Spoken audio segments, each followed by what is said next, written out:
Olá, caros irmãos da Igreja Batista Central de Porto Alegre. Hoje eu quero fazer uma reflexão a respeito do Salmo 30, é mais um Salmo de Davi, em que ele apresenta todas aquelas vicissitudes da vida, né? Ora em alegria, ora também debaixo da tribulação e da dificuldade. E é um salmo interessante, porque ele demonstra um pouco dessa oscilação, né, que nós vivemos na vida, às vezes em momentos de euforia e outros também de desânimo e dificuldade, e Davi ele demonstra isso com muita clareza. Né? Então eu vou ler e fazer os comentários diretamente do texto, né, tentando apreender o que ele traz para nós. Né? Então, Salmo 30. Eu te exaltarei, Senhor, pois me livraste. Não permitiste que meus inimigos rissem de mim. Senhor meu Deus, clamei a ti por socorro e restauraste a minha saúde. Senhor, da sepultura me tiraste e não me deixaste cair na cova da morte. A gente não sabe qual foi a gravidade da situação que ele enfrentou, mas Davi agradece a Deus pelo livramento que veio talvez da morte certa ou talvez até num sentido figurado de alguma outra situação desesperadora, mas ele agradece a Deus porque no final das contas foi Deus que o livrou, né? Não foi um ato dele, não foi nada que possa ser creditado a Davi, ao seu próprio poder, mas veio do poder de Deus, e ele agradece a isso.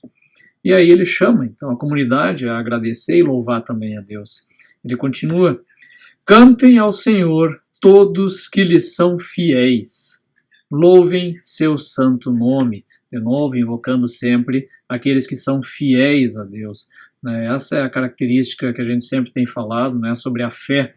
A fé, ela não é vinculada às coisas darem certo, mas ela é vinculada a uma fidelidade a Deus. Então ele convida todos os que são fiéis, que se mantêm nessa fidelidade a Deus, para louvarem este nome de Deus. Por quê? Porque a ira de Deus dura apenas um instante, mas o seu favor a vida inteira. O choro pode durar toda a noite, mas a alegria vem com o amanhecer. Quer dizer, mesmo na dificuldade, ele tem a esperança e a expectativa, e mais do que isso, a certeza de que no final das contas ele vai sorrir de novo, ele vai se alegrar de novo. Isso aqui ele trata muito do caráter de Deus, né? Por mais que Deus também se ire contra nós e ele demonstre, né, com o castigo dele os nossos erros e tudo mais, não é esse o grande fundamento. Né? Isso remete lá também ao Êxodo, né, quando é dito de Deus que ele guarda a iniquidade dos pais sobre os filhos durante 3 gerações, mas a misericórdia ele guarda durante 1000 gerações. Aquele texto já dava uma indicação assim, ó, Deus é muito, mas muito mais misericordioso do que castigador. E esse texto remete à mesma questão. Né? Nós podemos chorar uma noite inteira, mas de manhã a gente sabe que vem a alegria, e essa alegria é a que vai acompanhar o favor de Deus a vida inteira. E aí ele começa a lembrar um pouco do passado, versículo 6. Quando eu era próspero, dizia, agora nada pode me derrubar. Quer dizer, as coisas iam bem e ele passou a confiar em si mesmo, na própria prosperidade, na própria sabedoria, na própria força, e aí que veio a dificuldade. E aí o versículo 7. Ó Senhor, teu favor me mantinha firme como uma montanha. Então o Senhor me deu as costas e entrei em pânico. Ou seja, esse orgulho tomou conta dele e ele não sabia que na verdade era Deus que estava mantendo ele, não era a própria força. Então Deus deu um jeito de clarear as coisas para Davi. Ele deu as costas para Davi e aí ele entrou em pânico. Não era ele que estava fazendo, era Deus que estava mantendo ele firme. A prosperidade não vinha dele, vinha de Deus. E aí ele descobriu a realidade sobre si mesmo. Versículo 8. Clamei a ti, Senhor, supliquei ao Senhor por misericórdia. E aí ele invoca também a própria caráter de Deus, né, de que, olha, Deus, você vai envergonhar o próprio nome. Diz assim, que vantagem terá se eu morrer, se eu descer a cova? Acaso o pó te louvará? Falará de tua fidelidade? Quer dizer, que vantagem Deus tem se eu estiver morto?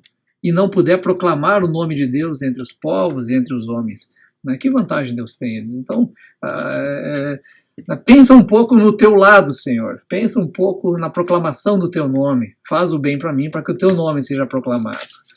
E aí ele segue. Ouve-me, Senhor, e tem misericórdia de mim. Ajuda-me, Senhor. Ele pede e implora a Deus a misericórdia, porque ele finalmente sabe que toda possibilidade de vida, de sucesso, ela só vem de Deus e não do próprio esforço dele. Ele depende de Deus e pede que Deus faça honrar o próprio nome, salvando a ele. Versículo 11. Transformaste meu pranto em dança, tiraste minhas roupas de luto e me vestiste de alegria, para que eu cante louvores a ti e não me cale. Senhor meu Deus, te darei graças para sempre. Quer dizer, Deus pega o pranto daquela noite inteira e transforma então ela em uma alegria de manhã. E Davi então passa a tirar as roupas do luto que ele passou e coloca as vestes da alegria. E ele pode então cantar a Deus e louvar a Deus depois da tribulação que ele passou. Então essa expectativa, olhando para o passado, né, de como Deus agiu, e sabendo que Deus vai agir de novo e vai nos tirar dessa caverna de dificuldades, né, e olhando então para esse futuro e nessa certeza de fé, é que ele pode dizer: Senhor, eu vou te louvar, te agradecer no final disso tudo, mas nesse momento eu tenho que passar apenas com a fé, esperando que Deus haja. Que Deus nos abençoe. Amém.